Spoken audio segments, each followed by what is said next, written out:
তোমার রিজিক খেয়ে পরে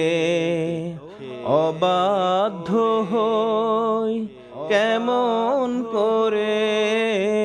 তোমার রিজিক খেয়ে পরে অবাধ্য হই কেমন করে খুঁজে না পাই কোনো ভাষা খুঁজে না পাই কোনো ভাষা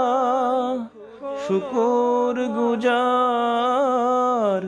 করার আল্লাহ সুবহানাল্লাহ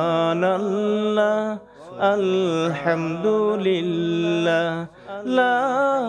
ইলাহা ইল্লাল্লাহ